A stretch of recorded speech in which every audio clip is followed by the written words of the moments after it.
Bien, buenos días, jóvenes estudiantes. Vamos a dar inicio al curso de Derecho Penal General correspondiente al segundo año F. Hoy es miércoles 26 de mayo.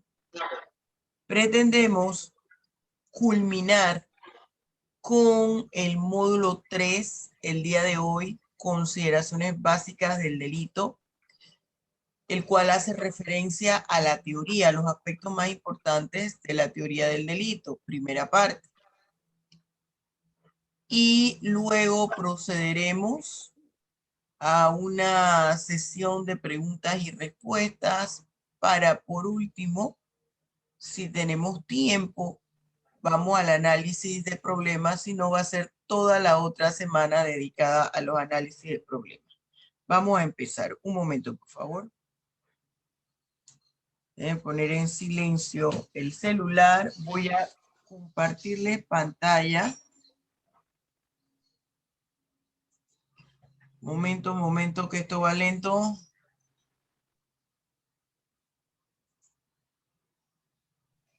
Vamos a compartir aquí pantalla. Ay, Dios mío, Manuel siempre llegando. Vamos, ya les comparto, muchachos.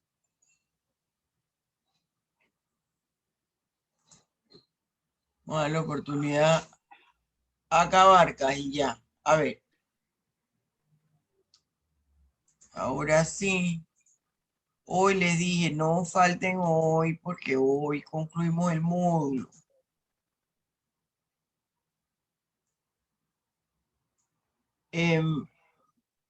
Recuérdenme, íbamos a dar el dolo, Salvatore, Terminamos de explicar el dolo y la culpa y vamos a proseguir con la antijuricidad.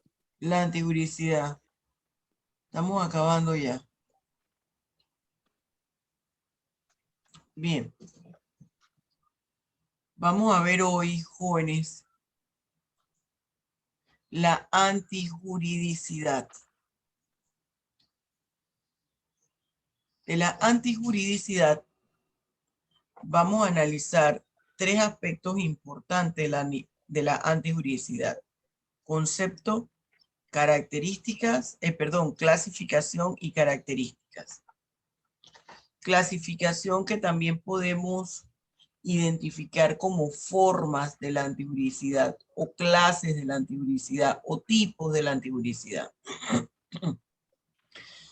El concepto de la antijuridicidad, fíjese, hay algo interesante. La antijuridicidad aquí es un adjetivo de la conducta.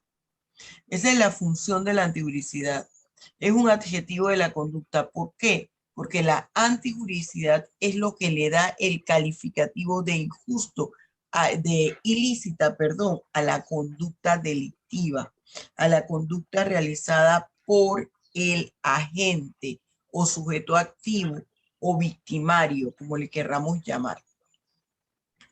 Y por consiguiente se le denomina injusto jurídico. ¿Por qué? Porque la antijuridicidad es la condición que califica como ilícita a la conducta realizada por el agente que transgrede o viola un bien jurídico tutelado. ¿Cuáles las formas, las diferentes formas de la antijuridicidad? Usted lo puede encontrar como clases de antijuridicidad o clasificación de la antijuridicidad, todo significa lo mismo. Es dos, hablamos de la antijuridicidad formal y la antijuridicidad material. ¿Cuál es la antijuridicidad formal? Es el incumplimiento o el no cumplimiento que el agente o sujeto activo hace al realizar o al llevar a cabo la conducta delictiva. Por ejemplo, ¿qué quiere decir eso? Cuando en un tipo penal les dicen, bueno, del homicidio, el que cause la muerte a otro, no es que le está mandando a usted a que mate a una persona. No, le está señalando que el que cause la muerte a otro es un delito y por consiguiente es prohibido. Esa es la antijuricidad formal. La antijuricidad material es cuando ya se cometió la acción y se vulneró un bien jurídico. Cuando estamos ante la presencia de la antijuricidad formal, material, por ejemplo, en ese caso del homicidio, cuando alguna persona mató a otra, porque ya pasó por alto la prohibición de no realizar la conducta y afectó a un bien jurídico tutelado. Características de la antijuricidad: corresponde al injusto jurídico realizado por el agente, es decir, es el adjetivo de la conducta, la característica de la conducta. Aquí se determina que un bien jurídico ha sido vulnerado o transgredido. Es uno de los elementos constitutivos del delito. La antijuricidad refleja la intención con la cual actuó el sujeto activo. Bueno, profesora, pero ¿cómo yo materializo la antijuricidad? Cuando a mí me dan un ejemplo de antijuricidad, usted tiene que decir, por ejemplo, el nombre del bien jurídico que se transgredió, el artículo donde estaba esa figura delictiva, el nombre del capítulo, el nombre del título y el libro en el cual estaba, que sería libro segundo del Código Penal, donde están los delitos. Esa sería la forma que usted la ejemplificara.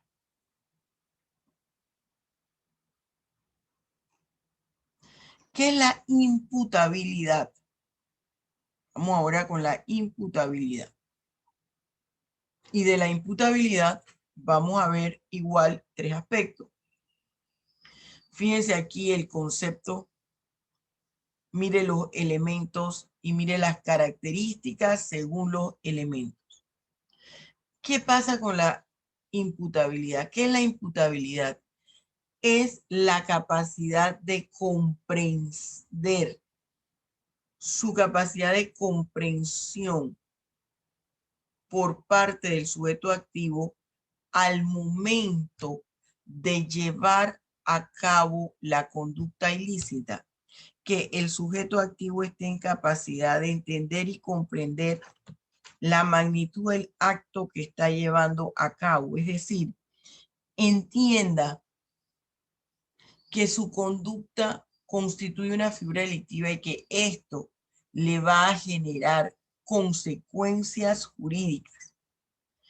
Eso es la imputabilidad, esa condición de entender lo que él está realizando, lo que él está cometiendo en un momento determinado, sabe que esa conducta que está llevando a cabo es ilícita. Y además sabe él que por el nivel de ilicitud de esa conducta que él está realizando, él va a ser acreedor a la imposición de una sanción. ¿Cuáles son los elementos de la imputabilidad? Los elementos de la imputabilidad son dos: el aspecto psicológico y el aspecto normativo. El aspecto psicológico, ¿a qué hace referencia? A que la persona esté en perfecto uso y control de sus facultades mentales. Quiere decir que la persona no esté enajenada mental. Pero mire, aquí hay algo que yo les quiero comentar. Por ejemplo, aquí lo que me dice es que la persona no esté bajo los efectos de ninguna enfermedad mental, una esquizofrenia, una paranoia, que no esté en un cuadro de depresión crónica, en una depresión crónica, es decir, una bipolaridad. Pero hay un aspecto aquí que yo siempre pongo entre paréntesis, y que he discutido incluso con muchos psiquiatras, profesores de la Facultad de Derecho.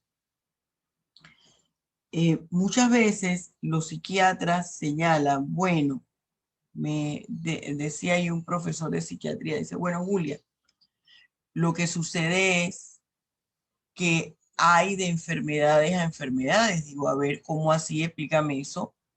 Dice, si el paciente está asistiendo a sus tratamientos, a sus citas médicas, está tomando su medicamento, bueno, él puede ser una persona funcional que puede desarrollar todos los aspectos de su vida y puede entrar nuevamente a su actividad laboral y puede casarse y puede tener hijos. Y yo discrepaba con todos los profesores que han pasado por la facultad impartiéndola del curso de psiquiatría. ¿Por qué? Porque yo les decía a ellos, digo, bueno, mire, se los pongo facilito. ¿Qué pasa cuando una persona sufre del estómago? Cuando una persona sufre del estómago, que tenga una afectación, por ejemplo, una hernia hiatal, que todos los irritantes, llámese picante, muchas salsas, muchos condimentos así fuertes, cúrcuma, comino, todas esas cosas. Cuando él las ingiere, o bebidas alcohólicas, cuando él las ingiere, aun cuando él esté tomando medicamentos para su hernia de hiato, esa hernia se irrita y le puede ocasionar incluso ir hasta el hospital. Y él está yendo a sus tratamientos, está yendo a sus citas médicas, sigue su tratamiento. Pero hubo un día que dijo, ay, fue una fiesta. Y en la fiesta había ceviche. Sabe que el ceviche tiene mucho picante. Y le provocó comerse ese cevichito. Y ay, qué rico lo sintió. Y ese único día, una sola canastita de ceviche, le detonó nuevamente el problema. Entonces, si eso ocurre en enfermedades que versus la cabeza que le domina a usted todo, son inicuos. Ahora imagínese cuando una persona tiene una afectación mental, y yo hablo voy a dar el ejemplo de los bipolares, que antes eran los maníacos depresivos, creo que ahora le llaman bipolares. Hay 1, 2, 3, el número que esté. Cuando esa persona,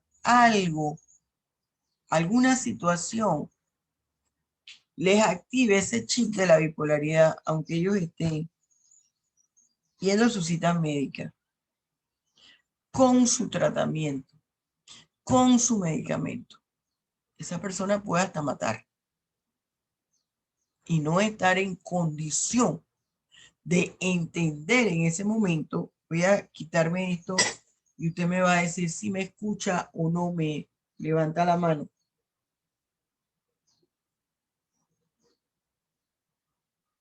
Me va a decir si me escucha. Levántame la mano, Salvatore. ¿Me escuchas perfecto? Bien. Bien. Entonces yo le decía a esos profesores de psiquiatría, digo, ¿cómo usted me explica esto? Dice, bueno, Julia, esas son las excepciones a la regla. Un momento.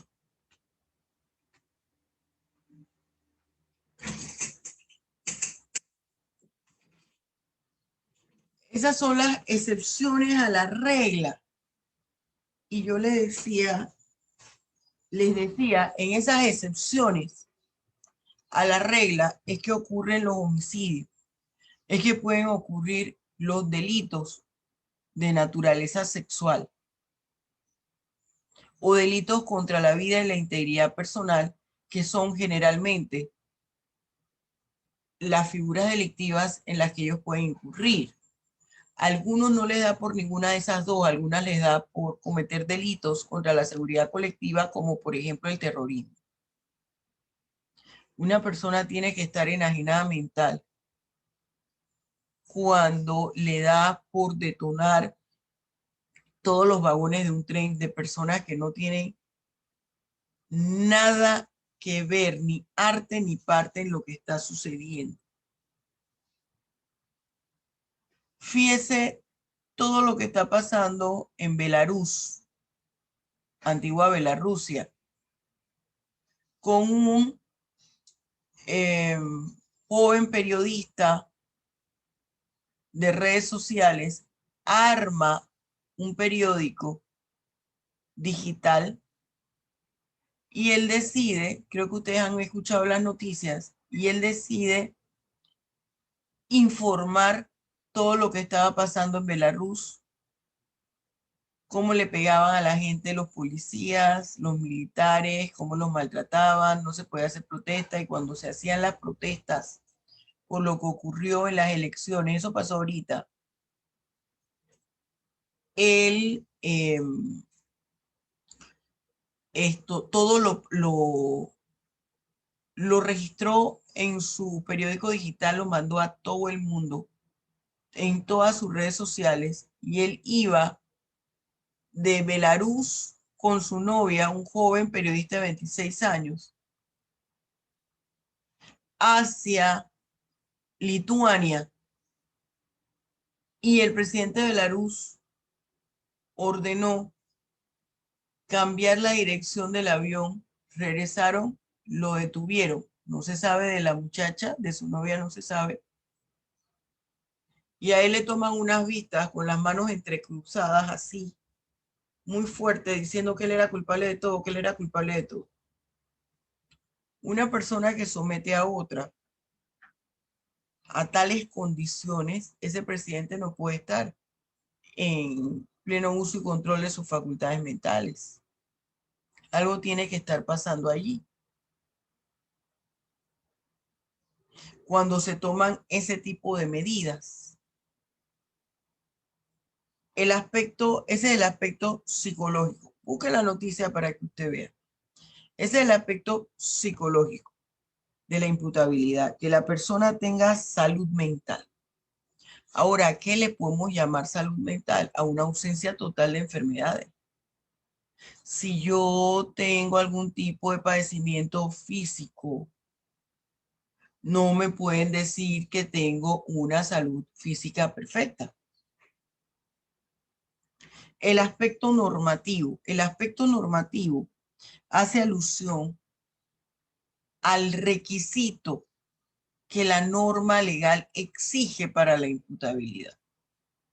Y en nuestro país, legalmente se exige que la persona tenga 18 años para que se considere mayor de edad, independientemente si en realidad a los 18 años la persona tiene una madurez suficiente para afrontar sus actos. Tenemos que hay muchos papás de 18 años. Hay muchos papás de 18 años. ¿Están en condiciones de ser papás? Le pongo un signo de interrogación. Pasamos a las características según los elementos. El aspecto psicológico. El aspecto psicológico que involucra dos condiciones. La capacidad de comprensión de la gente, ya se las expliqué. El libre albedrío o la libertad de decisión de la gente. Si yo estoy en capacidad de poder entender y comprender lo que yo hago, quiere decir que yo estoy en capacidad de decidir voluntariamente mi acción. Y el aspecto normativo, la característica es que la persona tenga 18 años. Serían tres características: la capacidad de comprensión, el libre albedrío o libertad de decisión, y que la persona tenga 18 años. Hay tres clases de imputabilidad: la imputabilidad absoluta, la imputabilidad disminuida y la imputabilidad inexistente. ¿Qué es lo que me dice a mí la imputabilidad absoluta? ¿Dónde está regulado este tema? Este tema está regulado en el título segundo. Es importante, muchachos, se los digo 1.500.000 veces. Tenemos que ubicar nuestro artículo dentro del capítulo y el capítulo dentro del título, porque eso nos va a dar luces de todo. Fíjese, esta imputabilidad, que así es denominada el capítulo 5, estamos en el libro primero del Código Penal. Esto se encuentra en el título 2, que me habla de hechos punibles y personas penalmente responsables. Quiere decir que ese es un aspecto que el juez tiene que tomar en cuenta para determinar el nivel de responsabilidad de la persona ante la comisión del hecho punible. El artículo 35 me maneja la imputabilidad absoluta. ¿Esa que es, profesora? Se presume que cuando un delincuente, cuando una persona incurre en la comisión de un hecho punible, cuando esa persona incurre en la comisión de un hecho punible, esa persona puede ser declarada culpable porque se presume su imputabilidad. Habría que demostrar que ella no es imputable. Entonces, la persona imputable desde el punto de vista de absoluta, la imputabilidad absoluta equivale a que la persona al momento que cometió la acción está en pleno uso y control de sus facultades mentales, entendía lo que estaba haciendo y sabía que esa conducta le iba a generar consecuencias jurídicas. La imputabilidad inexistente me la habla el artículo 36 y dice, sígame con el cursor, no es imputable quien al momento de cometer el hecho punible no tenga capacidad de comprender su ilicitud o en caso de comprenderla, de autodeterminarse de acuerdo con esa comprensión. Fíjese lo interesante, por eso es que yo aquí yo les decía a los profesores de psiquiatría forense, pero fíjese, en caso de comprenderla, de autodeterminarse, quiere decir que la persona puede entender lo que yo estoy haciendo es un delito, pero hay dentro de ellos una fuerza, algo que les impide que se frenen y que no lo cometan. ¿Ves? Entonces, la persona puede estar bajo tratamiento médico. La persona puede ir a sus citas. Estoy hablando de la persona con problemas de salud mental. Va a su psiquiatra periódicamente. Se está tomando su medicamento. Pero ¿qué sucede? La persona está mal porque aún así mató.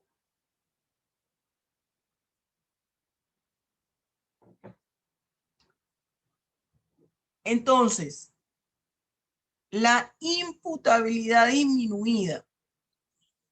La imputabilidad disminuida está en el artículo 38. ¿Qué me dice el artículo 38? Actúa con imputabilidad disminuida quien en el momento de la acción o omisión no posea completa capacidad de comprender el carácter ilícito del hecho. Aquí, por ejemplo, es para aquellas personas que están de manera fortuita bajo los efectos de algún tipo de droga, sea legal o no. La legal, que es el alcohol, las bebidas alcohólicas, o algún tipo de medicamento bajo prescripción médica, y las ilegales, bueno, ya usted sabe, cocaína, heroína, marihuana, crack, polvo de ángel. Y ahora hay un sinnúmero de drogas, anfetamina, bueno, que yo les llamo demonios a todo eso. Él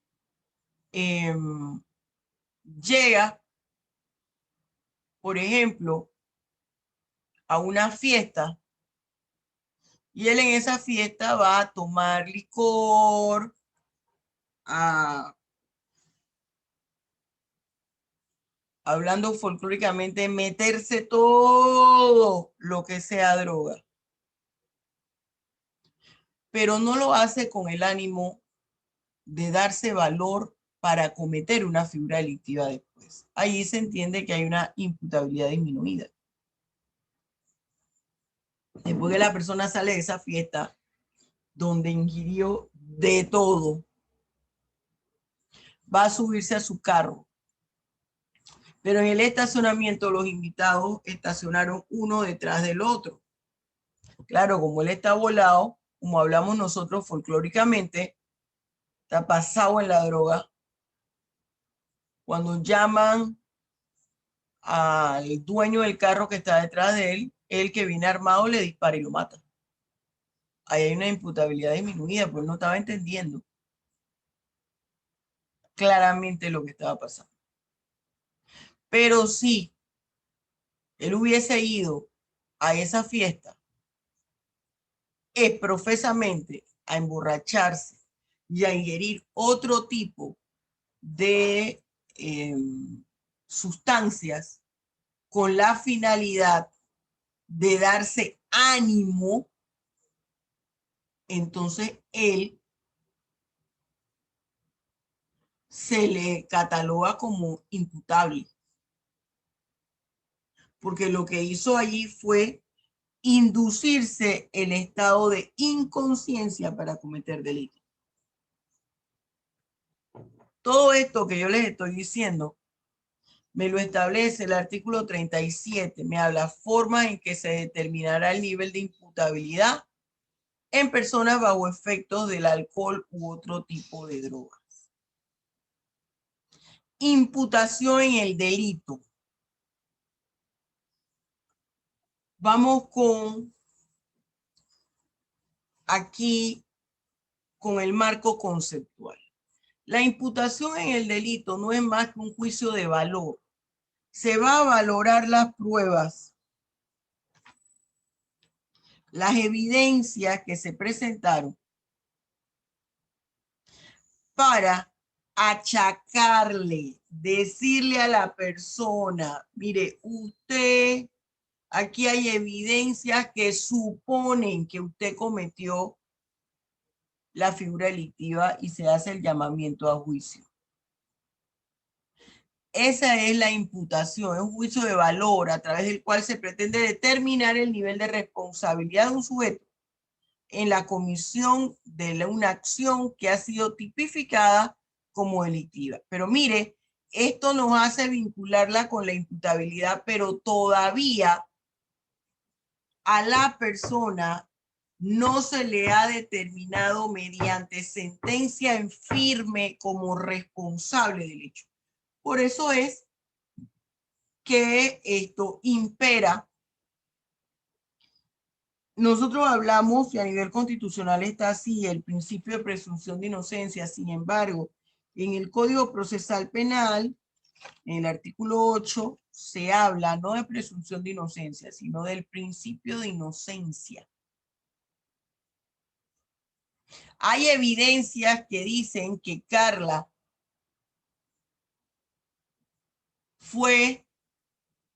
buscó a esa mujer que se sospechaba que andaba con su esposo y le cortó la cara. Hay evidencias. Sin embargo,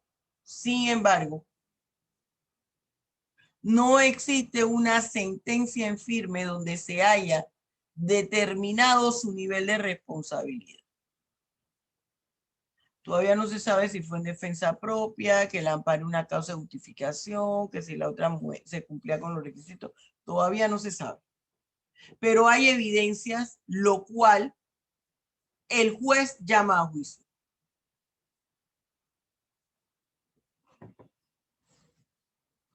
Imputación objetiva. Aquí está tal cual como se los tengo en el libro de texto. Voy a leérselo primero este párrafo para explicárselo.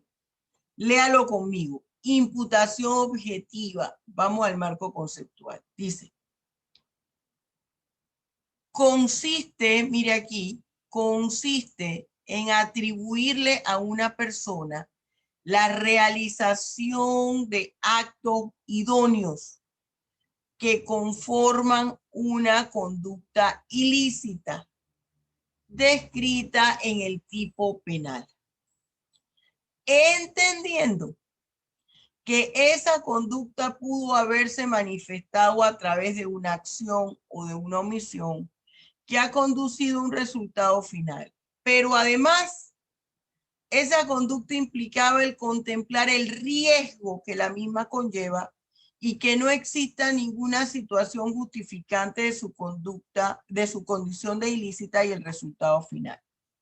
Profesora, ¿qué quiere decir eso que usted acaba de leer?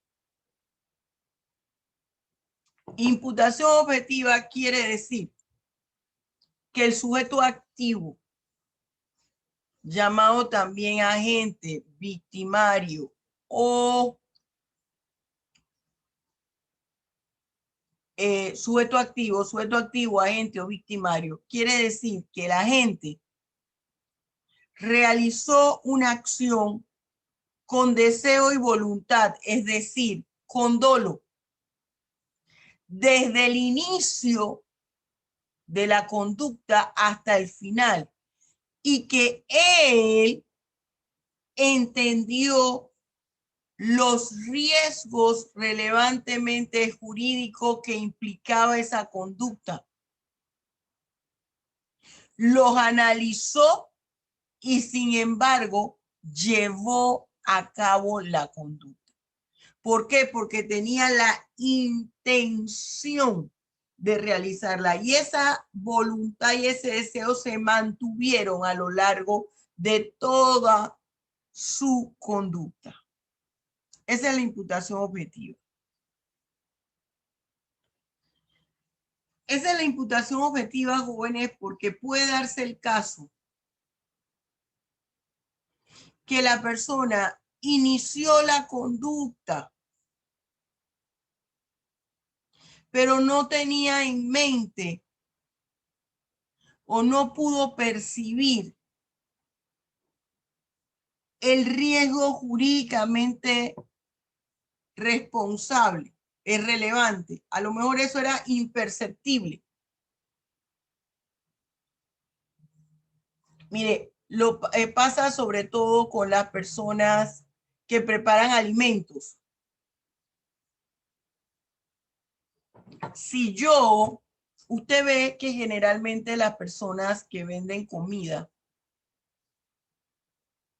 en las carretillas la tienen en cubos de aluminio. Puede haber una intoxicación. El aluminio puede, al desgastarse, va soltando componentes. Y de repente él viene y vende su comida que está muy sabrosa, pero se intoxica a la gente. Y varios mueren. Ahí hay un homicidio culposo. Él debió prever el riesgo jurídicamente relevante y no lo previó.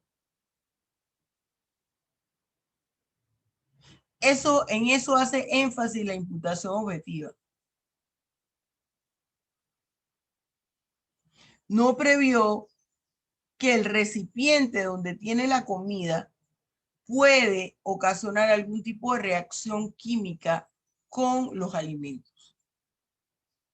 De eso me habla la imputación objetiva. ¿Cuáles son los elementos? La conducta realizada por el agente. Debe contemplar el riesgo que implica su conducta.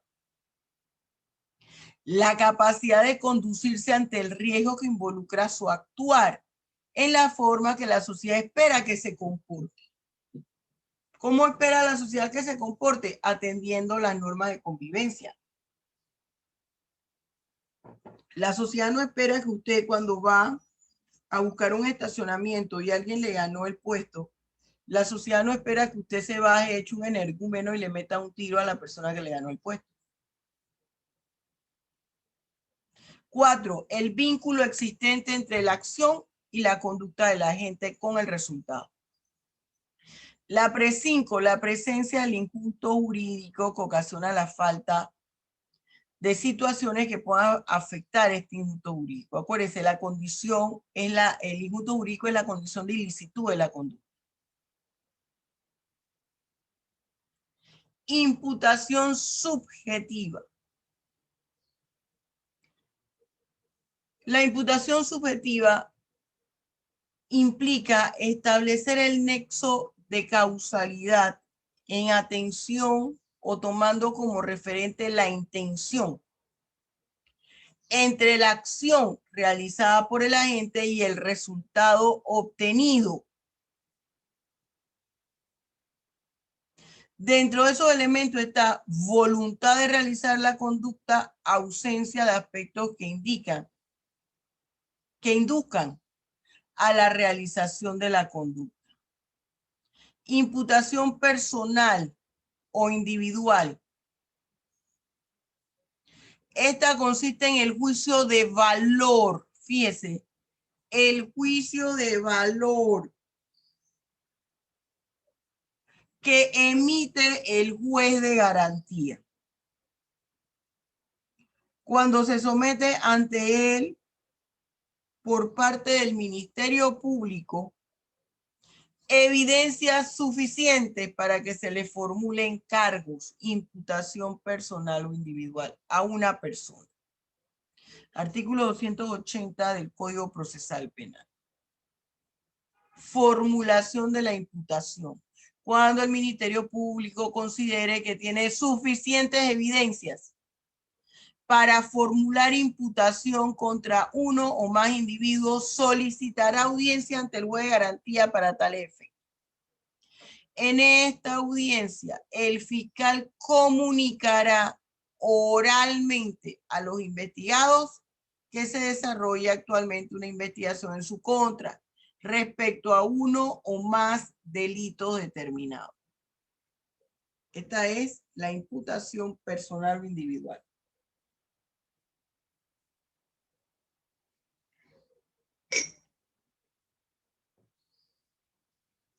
Y aquí concluimos nuestro material teórico, nuestro módulo 3, consideraciones básicas del delito. Primera parte de las teorías del delito. Ay, qué bonito, tenemos un nuevo estudiante. ¿Es nuevo o nueva estudiante de Yarabis? Un nuevo estudiante. Es un nuevo estudiante. Miren ustedes, ¿ven? Y se porta mejor que ustedes, está ahí calladito. A lo mejor él pensará, pero qué tanto habla esta mujer que no me deja estar a solas con mi mami. Bien, tenemos otro futuro abogado. Bien, jóvenes. Les voy a dar 5 minutos. 5 minutos, son las 7:39. A las 7:44 vamos a iniciar las preguntas. 5 minutos para que usted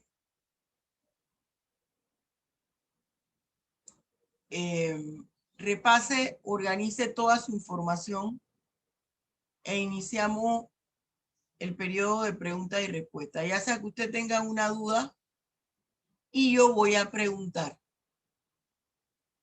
Acuérdense que de aquí en adelante las 5 clases cinco clases de este módulo que faltan es solo interrogatorio y práctica de problemas. 5 minutos. Repase su material. Voy a preguntar módulos 2 y 3.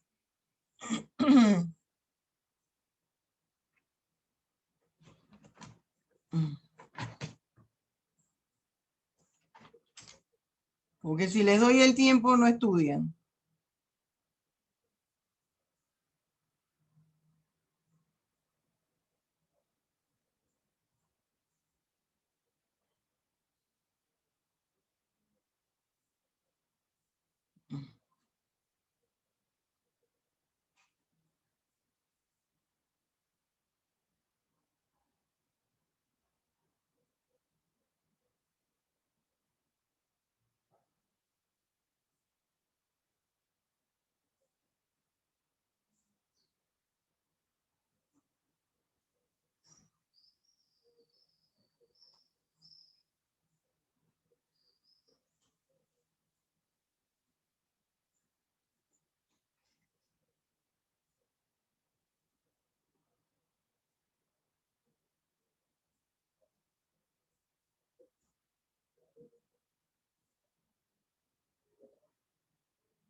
¿Usted preferiría este tiempo que queda para estudiar, pero estudiaría de verdad?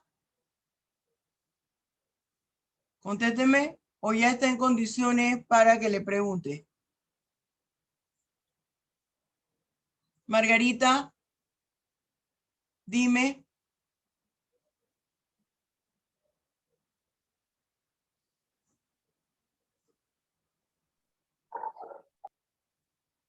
Estudiando, profe.